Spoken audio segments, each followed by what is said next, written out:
Bonjour chers apprenants, bienvenue sur la plateforme École au Burkina.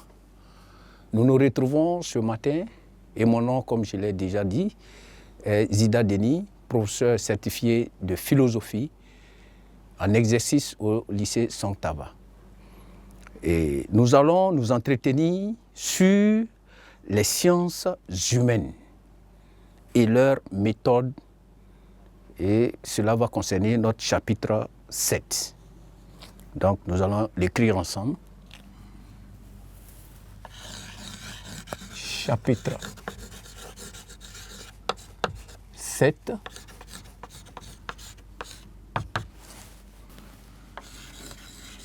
Les sciences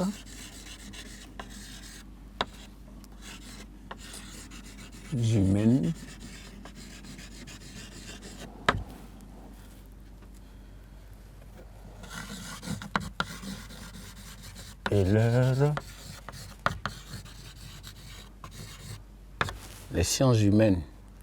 et leurs méthodes. Et ici, nous allons parler spécifiquement du cas de l'histoire. Le cas de l'histoire.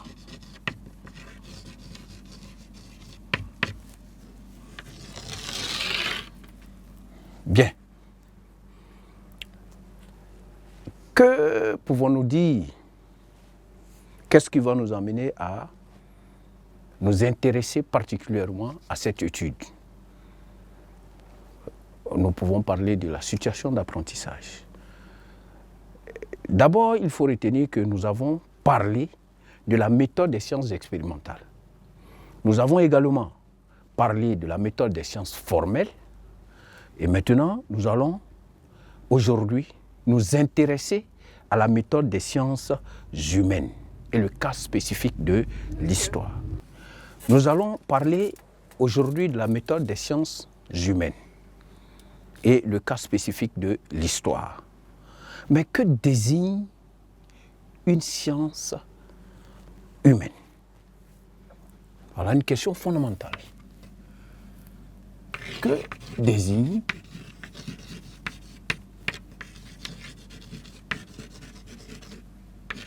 une science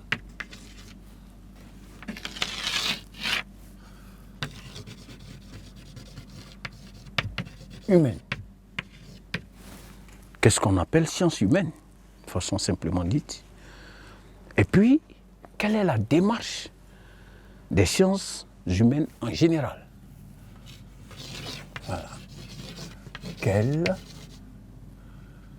est la démarche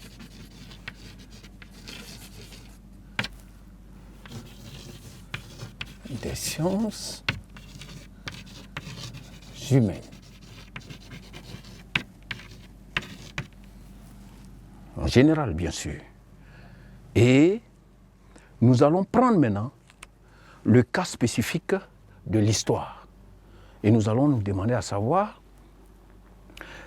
la démarche en histoire, est-ce que l'histoire peut être considérée, peut prétendre au même statut de scientificité que les sciences exactes? Voilà, donc ici, nous allons nous demander à savoir, est-ce que l'histoire est une science? Voici les questions, les trois questions fondamentales de notre étude ici. Et nous pouvons aussi ajouter, pour terminer, que l'histoire, est-ce qu'elle a un impact, ou bien quel est l'impact de la connaissance historique? Voilà. Quel est l'impact de la connaissance historique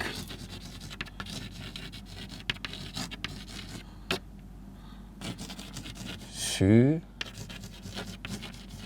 notre quotidien? Voilà. les éléments essentiels sur lesquels vont reposer notre étude.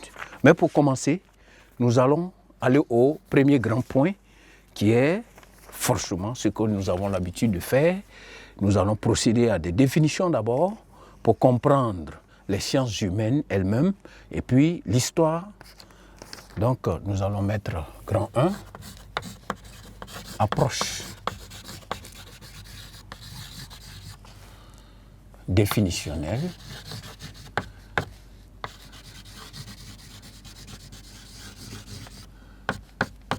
Et nous allons mettre en petit 1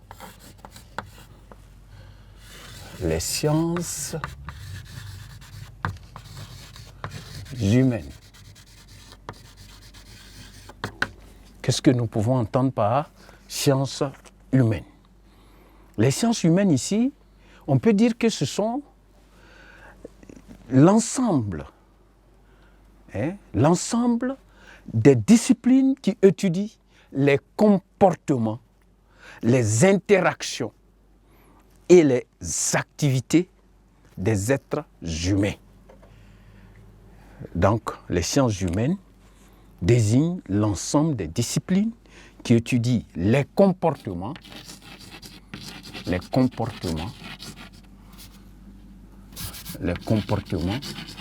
voilà, les comportements, les interactions, les activités,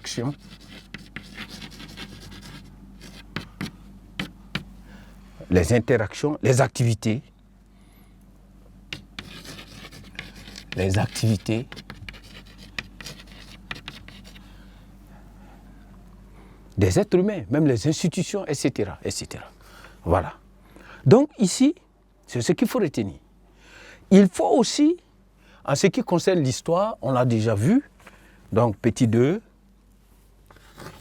l'histoire.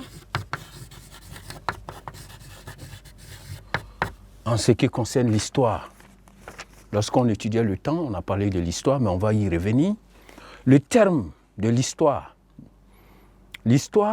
dérive du grec historia, si nous prenons l'étymologie du mot, qui veut dire enquête ou recherche sur le passé de l'humanité. Donc le mot histoire a aussi une double signification. Premièrement, l'histoire désigne la succession des événements dans le temps, depuis le passé vers l'avenir. Donc, on parle ici de succession des événements dans le temps. Et aussi, on peut dire à ce niveau que l'histoire s'intéresse au devenir historique ou encore la réalité historique. C'est ça. Maintenant, dans un second temps, on peut dire que l'histoire est synonyme d'une science ou d'une discipline qui veut expliquer le plus rationnellement possible les faits et les événements du passé. Le plus rationnellement, donc le souci de l'histoire ici, c'est d'expliquer le plus rationnellement possible les faits et les événements du passé. Et à ce niveau, la tâche de l'historien est de reconstituer le plus fidèlement possible le passé de façon chronologique. Et c'est cela qui nous intéresse véritablement. Voilà. C'est cela qui nous intéresse. C'est cette définition-là qui nous intéresse dans le fond. Et nous allons, suite à ces différentes définitions, nous allons passer maintenant au grand 2 qui va concerner la méthode des sciences humaines de façon générale.